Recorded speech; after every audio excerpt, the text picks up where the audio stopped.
AEW Full Gear is in the books, and it was a doozy. Omega, Moxley, Cody, Jericho, and much, much more. Join us here on AfterBuzz TV. I'm Maria Menounos, and you're tuned in to AfterBuzz TV, the ESPN of TV talk. Now, let the buzz begin. Ah, yeah. How's it going? It's going good. On the special Sunday edition version of AEW AfterBuzz, thank you for joining us. We are coming to you live from LA. I am here with my partner, Anissa Barr. Yay! We have Jack and Jessica in spirit. Yes, we do. Yes, we do. And we have Josh in the booth as well. Thank you so much, Josh, for helping us out. Of course, guys. We got to discuss about this, right? I mean, what a crazy night for a pay-per-view. We got so many premiere matches. It was awesome. I can't wait to talk about it. It's ridiculous. I'm excited. I'm so glad we get to talk about this. I've been scrolling through Twitter, and people are going wild. Yeah. So let's get to it. I'm not sure if we needed an extra introduction. My name is Roger Corral. You know me from AEW Dynamite on Wednesdays. And again, I introduced Josh in the booth, and we have Anissa to my left as well. Yes, I'm excited. So much to talk about tonight. Yeah. And in a way, we do have a 3-panel because we're going to have Josh talking in on his thoughts. We're going to rely on Josh a lot. With his thoughts on AEW's Full Gear.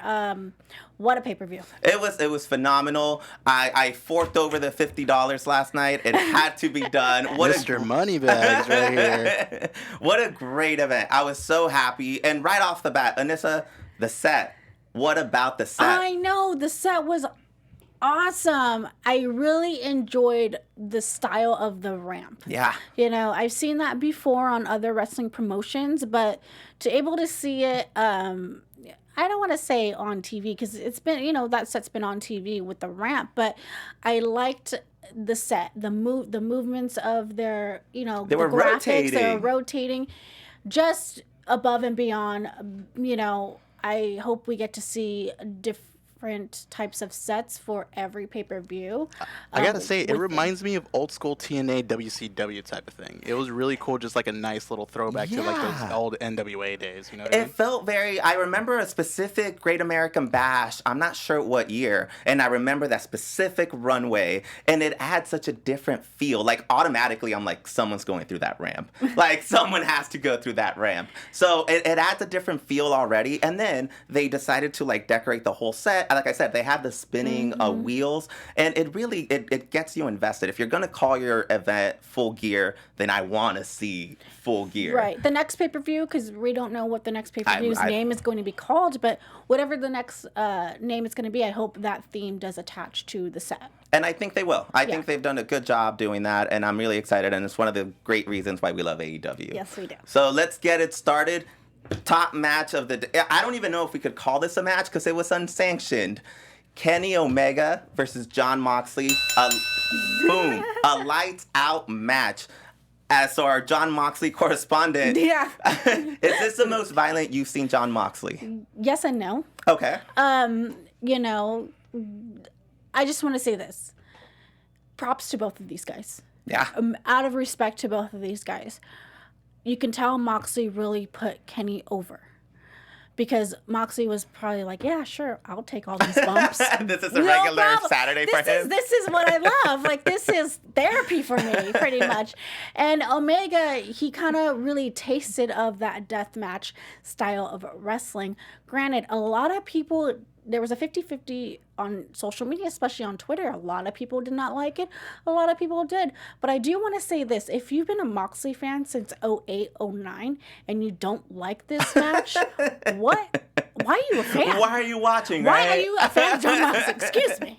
I think it caught people by surprise because everyone knows Jon Moxley has a background in this type of match. Right. But I think once you go, I mean, we don't like to say it sometimes, but AEW is one of the big time players in wrestling now. Like they're up there with the WWE's, a Ring of Honor, everyone else up there. Right. So to see a guy wrestling in his style and to do it to close off their first real pay-per-view event since Dynamite, I could see why it's polarizing. Yeah, I mean, like I said, props to Kenny. I have a lot of respect for Kenny. Yeah.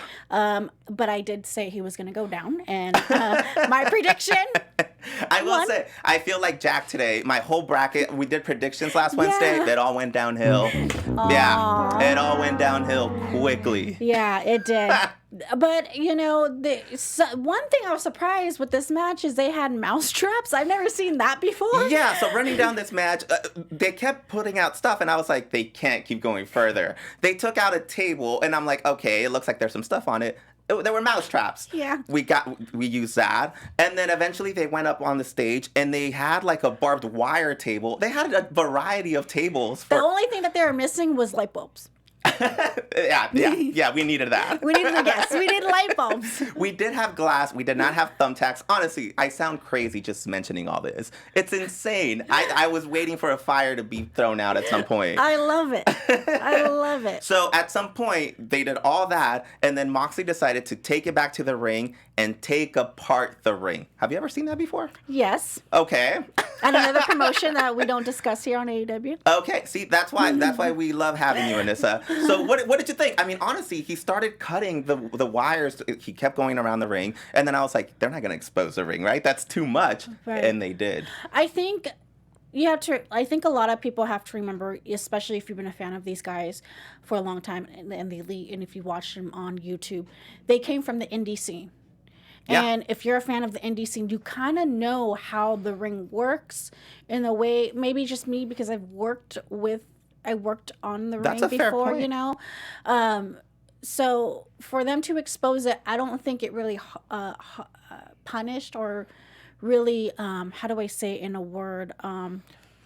So it didn't throw you off to see it like this? No, but I don't think it really hurt the company for them to expose that. I mean, shoot. I mean, John Moxley did a favor for the production crew. They get to go home, right? They're like, all right, cool. Like, we don't really have to take everything off. You know, it's just quick, cool, we're good. Honestly, that was pretty crazy. We have Zeno Hour joining us in the chat room, and he said that was the most violent Moxley match on a mainstream promotion. Oh, well, you should watch it, CCW. All right. There's plenty of John Moxley to go around, right? Yeah, plenty. And Evolve. Watch some of his old Evolve matches. So another aspect of this match, besides the gratuitous violence, I've been seeing some comments on Twitter, and Kenny Omega seems to be a bit lost.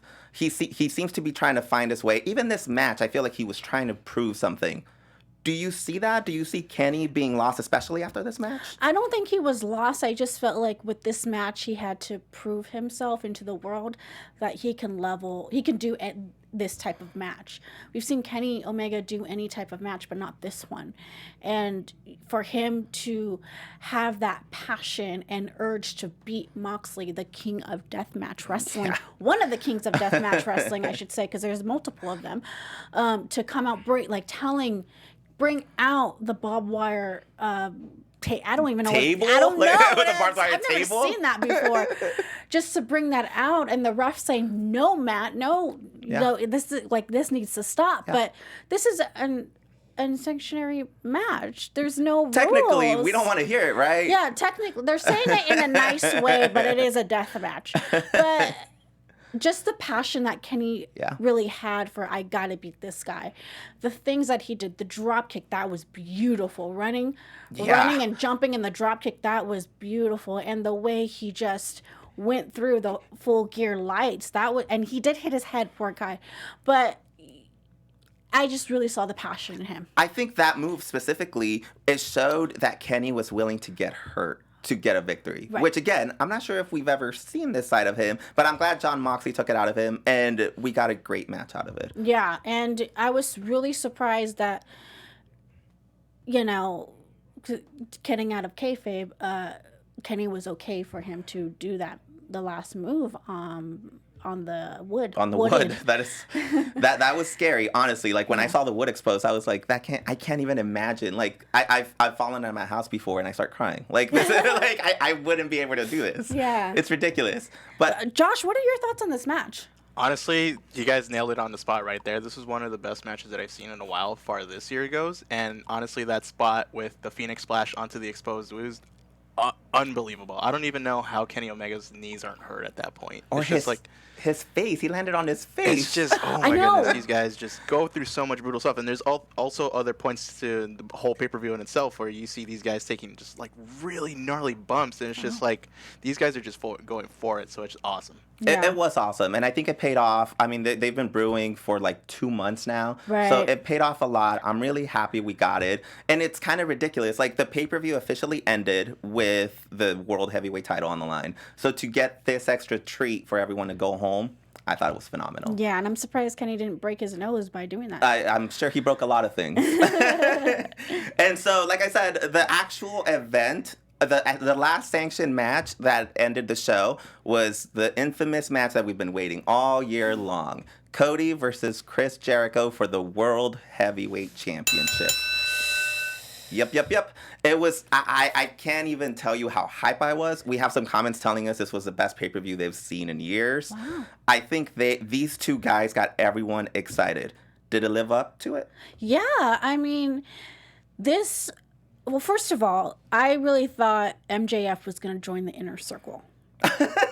Already you were going in? I thought this whole time, I'm like, all right, homeboy's going to go. And something was going to happen tonight because, one, it was Chris Jericho's birthday. That's right. You know, so I thought something was going to happen, but I felt this match is going to go down in the history books as one of the classics.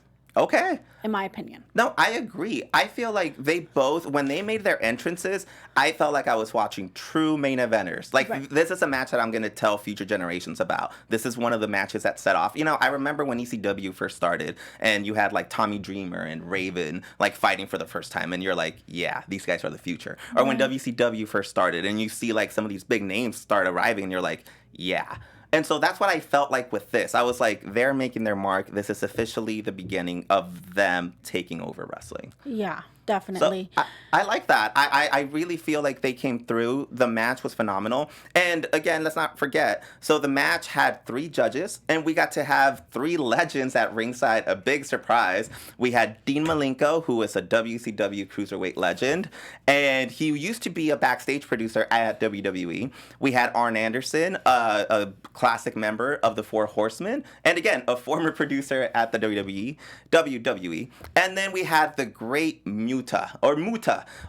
For anyone that's followed wrestling in Japan, Muta is a legend, and he wrestled in WCW for a while. So if you've never checked out a match of his, I highly recommend it. So you had these 3 legends that were going to determine who was going to come out of this. Were you surprised by that? Did you like the selection of judges? I did, because Malenko and Jericho, WCW, I'm not super, I was very, very little when WCW was popping. So I do go back and watch all these matches and stuff just to educate myself a little more from the, early on in the 90s.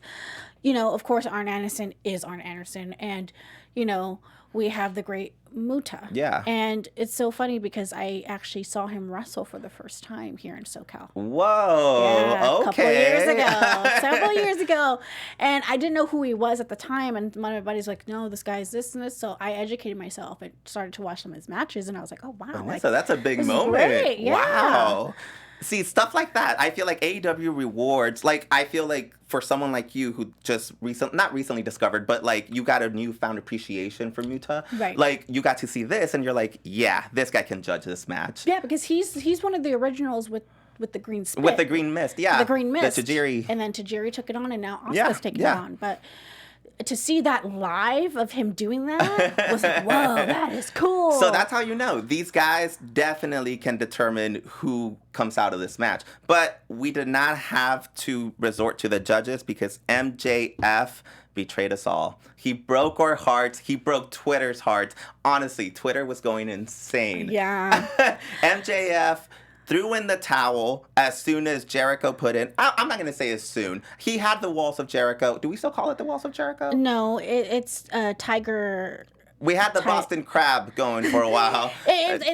They call it one of his moves back in WCW. It's like The Lion Tamer. Lion Yeah, Tamer. yeah, So there we you go. had Thank the you. Lion Tamer. Yeah. And honestly, there's so many moves. Jericho honestly has so many moves. And he applied it hard. Like He stepped on his he head. He did. was like, no. He was bending Cody, and I got worried. I was like, oh my God, this is the end. Like, there's no way. And honestly, I kind of expected, for anyone that's followed Stone Cold's career, his infamous match against Bret Hart at WrestleMania 13, I thought with the blood dripping, I thought we were going to get that because I was like, too. we got the blood Me going. too. Let's go.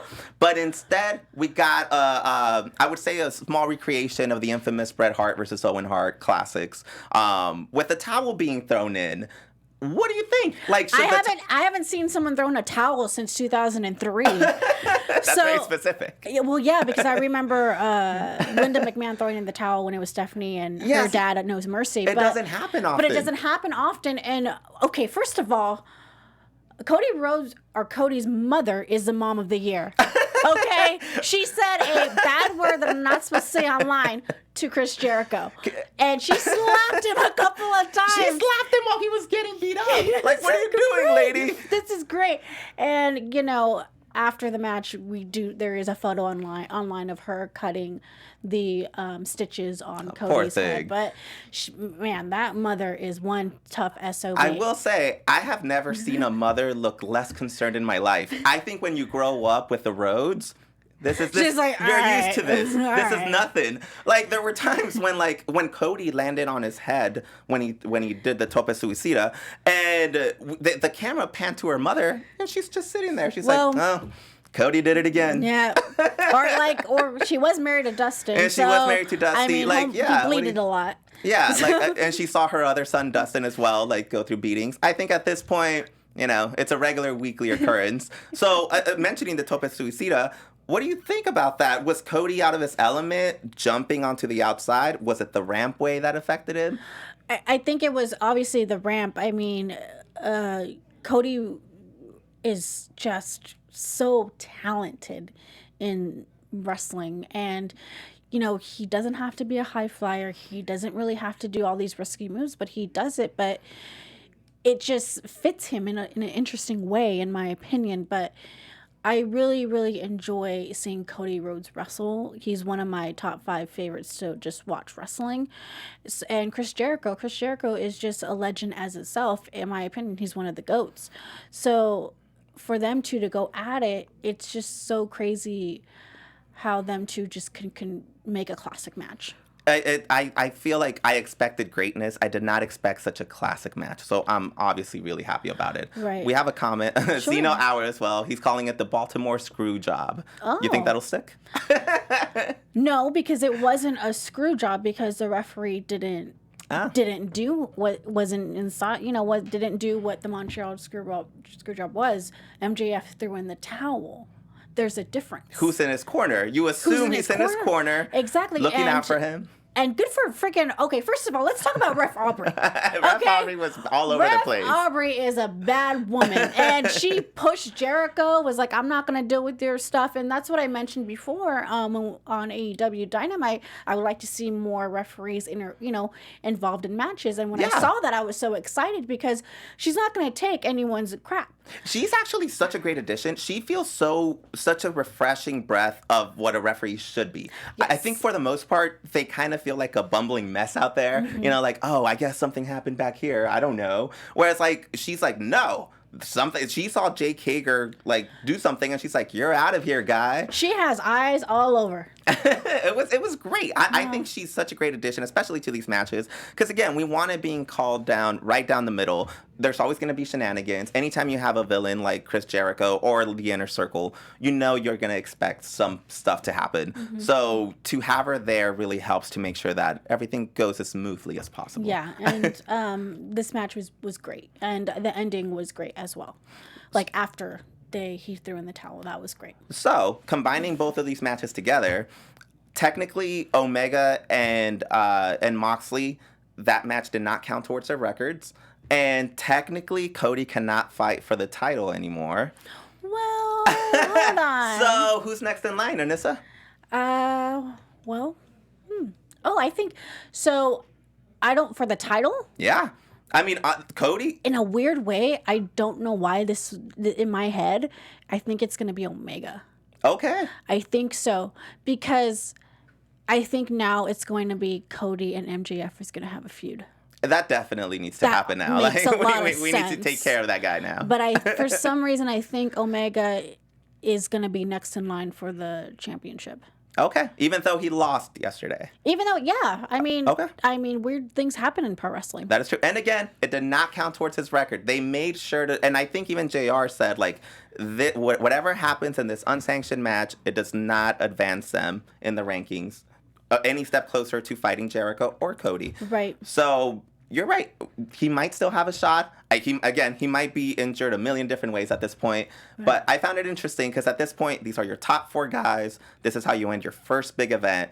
And it'll be interesting to see where the belt goes from here. Exactly. And towards the end, we get to see MJF being booed. And I don't know if it's a fan. I don't know if it was a work. But liquids were thrown at MJF. Yeah, well, I would word it a little differently. But yes, liquids were thrown at MJF. Maybe beer, soda. Yeah, let's recap. MJF threw in the towel, and afterwards, you felt like there was a genuine concern from him. Like, Cody almost felt like he was about to forgive him. I didn't feel bad for him. Well, I've been expecting a turn. So I didn't feel bad for him, but I was like, all right, well, he meant well. Yeah. Next thing you know, low blow to Cody. Again, broke all of our hearts. He leaves him laying there. As he's going up the rampway, a fan throws it looked like a giant beer. Yeah. It was massive, the amount of liquid that landed. And that is going to be in the books and in video packages forever. If you want to talk about an ultimate heel package, that'll be rolled for decades to come. So that fan really helped AEW a lot more with MJF's package, like video packages. With MJF's package. Again, I would word it a little differently, but video intro theme. Yes, but honestly, I feel like that is going to do wonders for his career. There's still rumors on Twitter. No one has been able to confirm if that was a plant or not. Right. Thoughts? Do you think it's a plant? At first I thought it wasn't, but looking back and when stuff like this happens, when fans get a little too crazy and invested into the matches, which is beautiful and amazing, but no cameras or no one in the back are going to say, hey, put the camera towards that guy, show his face. Exactly. So I feel like it's planned now. But I don't know. Josh, what are your thoughts on this? It definitely had an old school, just like NWA type of feel to it. Like, this is just like one of those just like nitty gritty type of title matches right here. Just so much ring psychology to it and everything. And, as far as just like a next opponent for Jericho, I would definitely have to go with probably another winner of the pay-per-view as well, Hangman Paige, I think. Okay, so we'll bring that up when we get there. I find that interesting, especially because he's another member of the Elite. So I don't think the Elite is going anywhere. And I think Josh has a good point. I think he looked really great last night. Jericho has a lot of competition going forward.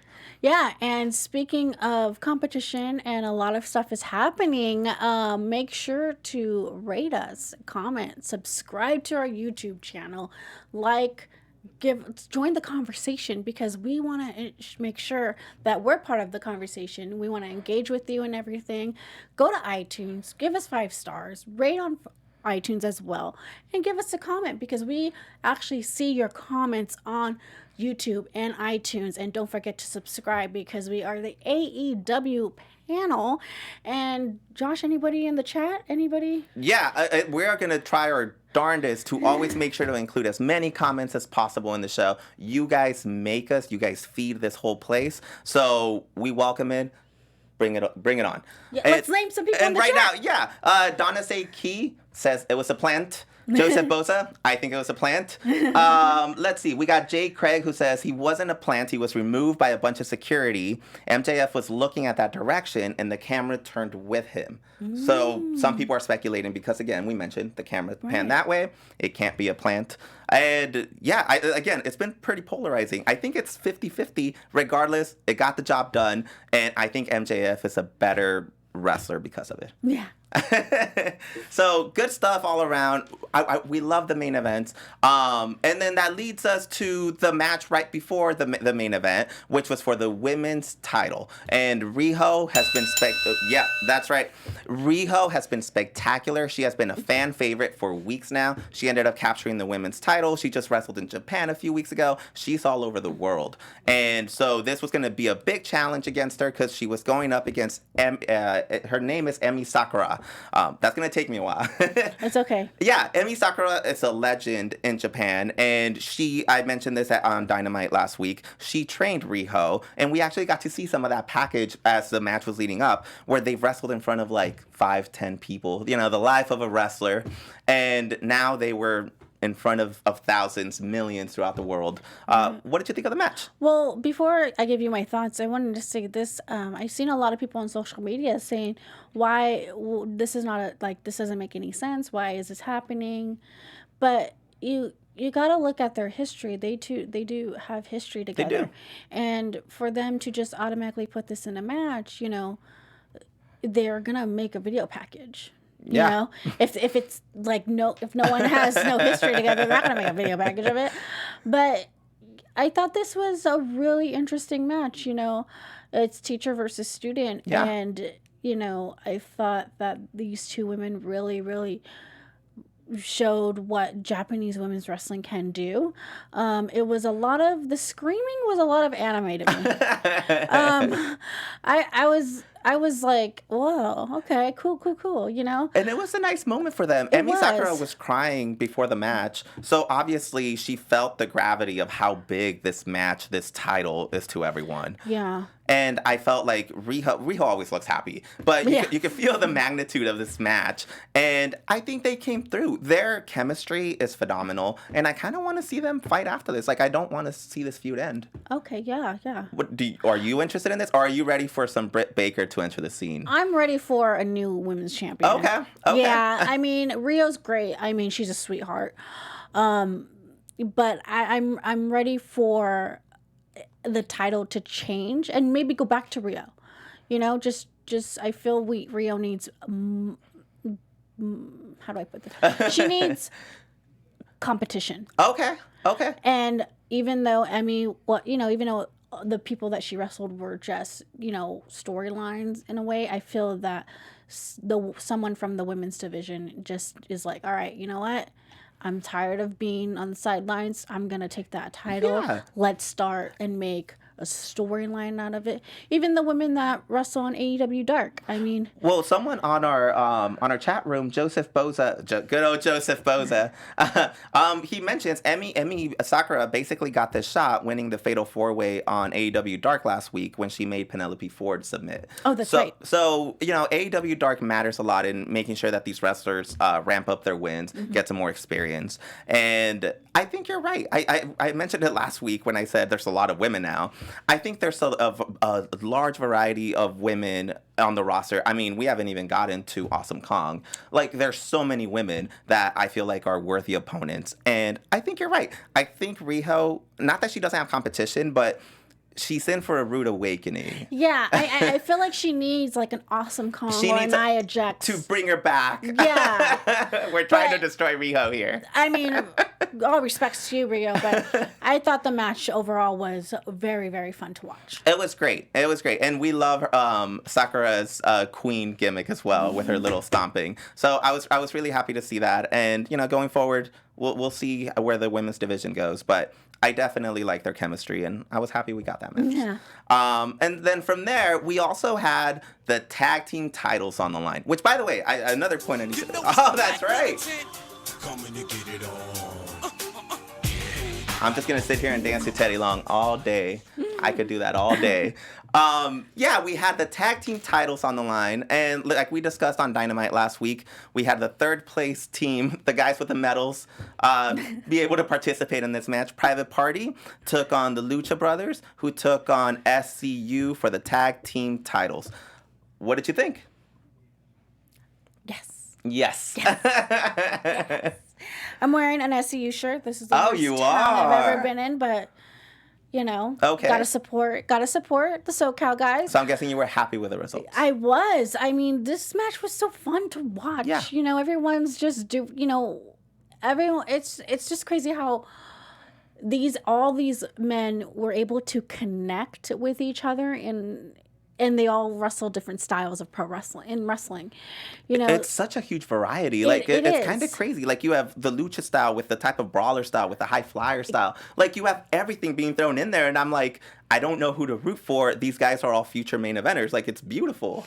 Yeah, it is, and I could watch these guys wrestle all day. You know, these guys are so fun to watch. You know, at the ending, I thought that was great as well. To be quite honest, I think that the next time they're gonna open the challenge for the AEW tag team championships is going to be Private Party versus SCU. Okay, so that was my next question actually. Do you think? Because I feel like Private Party, they beat the Young Bucks and that elevated their status, but then it's kind of been a bit of a downhill since then. So do you think they need to tone down their high flying? Do you think they need to adjust anything? Or do you think they're on track? No, I think they're fine. Okay. I don't think there's nothing wrong with the Private Party. I don't think there's nothing wrong with Lucha Brothers, and I don't think nothing's wrong with SCU. I just think that there needs to be more storyline within the tag team division. I understand You want some personal beef. Exactly. I want some personal beef. But what I'm saying is the next time we get to see these guys wrestle, I hope it's just SCU, Frankie, and Scorpio, and Private Party, just them two beefing.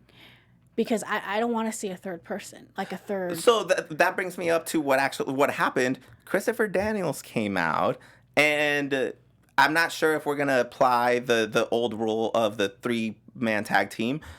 What do you think happens? I mean, even the actual titles, they have Scorpio Sky's and Kazarian's logos on the belts. So I don't know where Christopher Daniels comes into the equation now, because I feel like even though it's only been about 2-3 weeks that he's been gone, I'm not sure if he's needed anymore. Oh, Christopher Daniels is always needed. Oh, okay. But do you think this tag team is going to be able to be cohesive with him still? Yes, because they've been a tag team since forever. That is true. I mean, Ring of Honor days, come on. That is true. But I think what we saw at the end of the match, as Christopher Daniels dressed up as Pentagon. Yeah.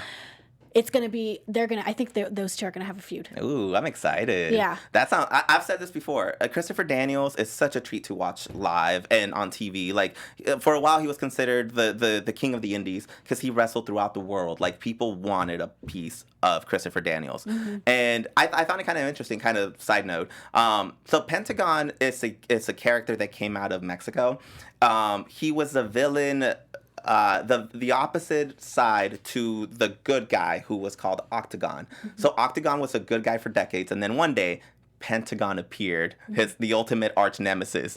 Do you think Christopher Daniels is going to play more of those mind games? Because he came out dressed up as Pentagon. Yeah, I mean, it's not the first time I've seen seen someone be, we saw Chris Jericho dress up as Pentagon a couple of times, but Christopher Daniels is a legend in this business. He knows how this stuff works. He knows how to play mind tricks. He does. I mean, I would love to see them feud.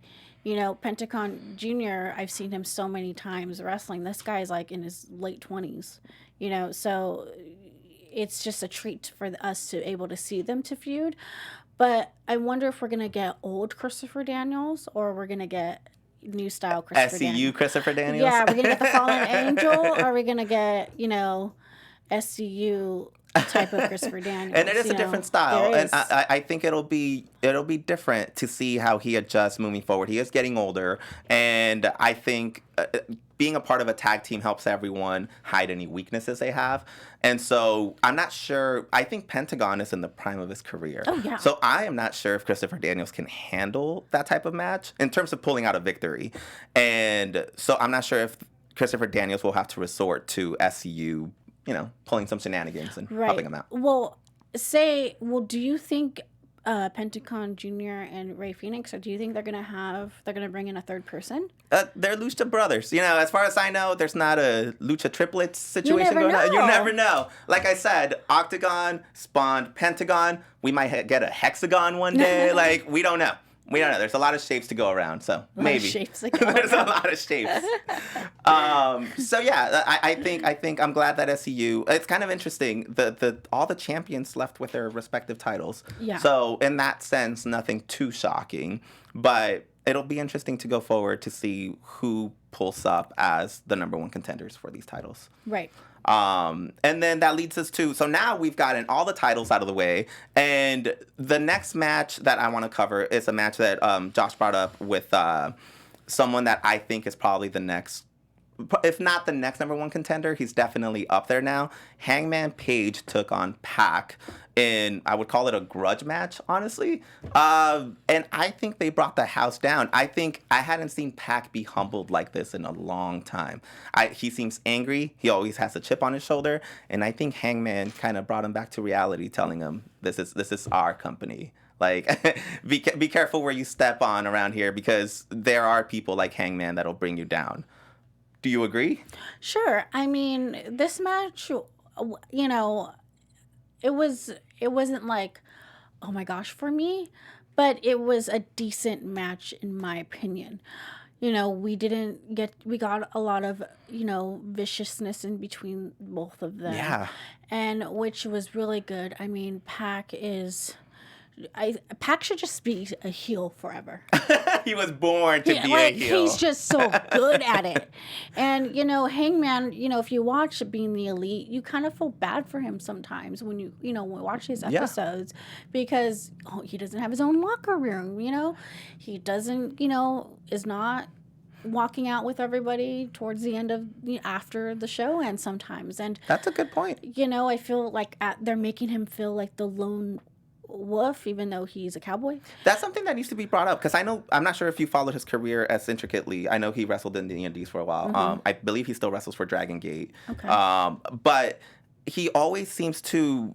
We have a really talented wrestler in him, and I don't think he's always gotten the respect he properly deserves. And I think that's where the chip comes from. I feel that with Hangman, in an interesting way, they know what to do with him, but they also don't know what to do with him in storyline wise. Yeah, yeah.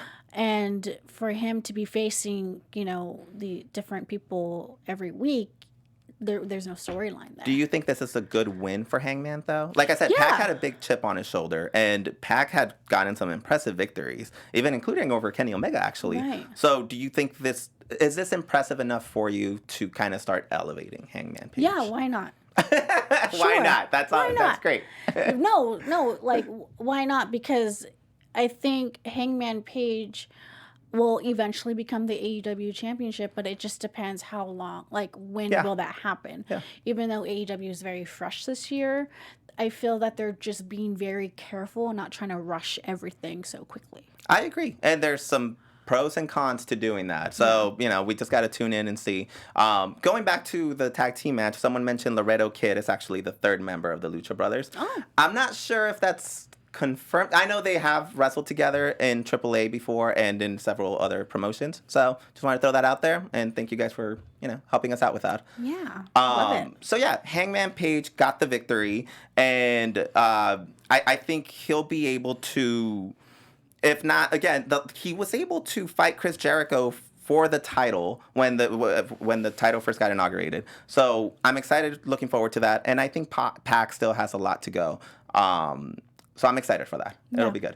And then another match we had last night as well was another tag team match, because that's what we do, tag team matches. So many tag teams. All day. Just play me that music all day.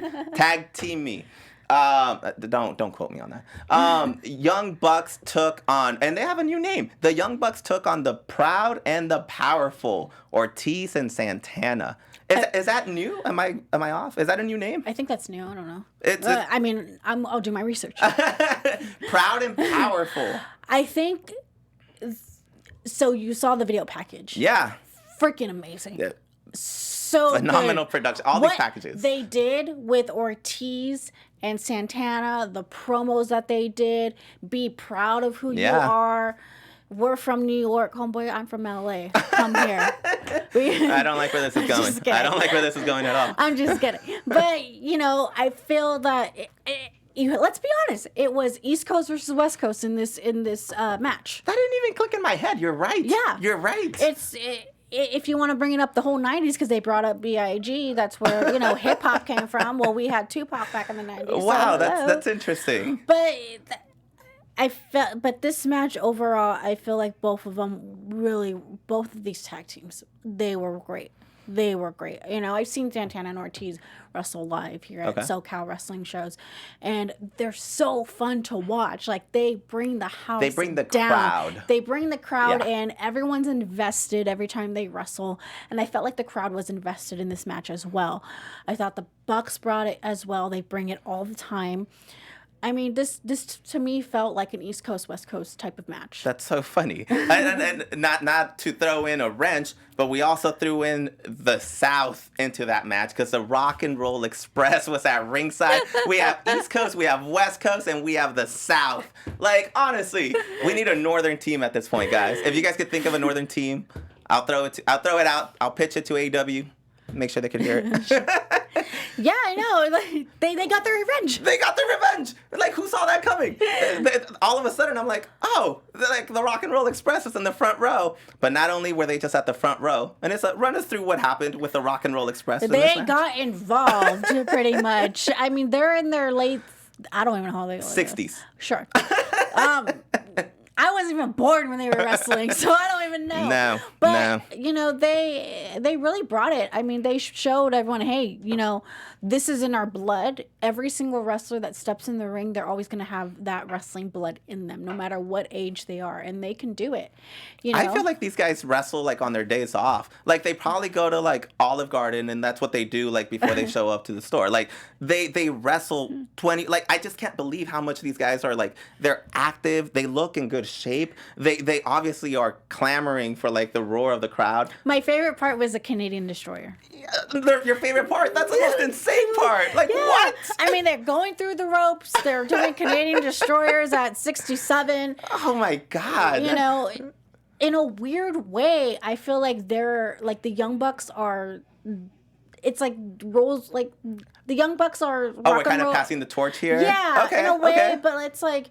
I feel that the Rock and Roll Express can definitely see themselves in the Young Bucks. I could see that. That's what I'm trying to like say. No, that's a very good point. Because just the way that their style, the styles. You and have the everything. rebellious team of the 80s who was very different from all the other teams at the time. Right. And, you know, that's what the Young Bucks faced for a while. I remember the Young Bucks when they first started. Oh, my God. All the criticism they got. That's not pure wrestling. They're just like Hardy Boys ripoffs. Like, so much criticism. So you're right. I see that. And I wonder if that's a bit of an homage they're paying by bringing them in. And it shows respect. I mean, you have arguably one of the greatest tag team of all time paying their respects. And that's what JR said in the promo. He hasn't seen anyone be like the Young Bucks and just to do the things that they do. And, you know, you would think that these guys are twins, but they're brothers. And, you know, they're elevating pro wrestling. They are. Not only behind the scenes with the makings of this company, but in the ring.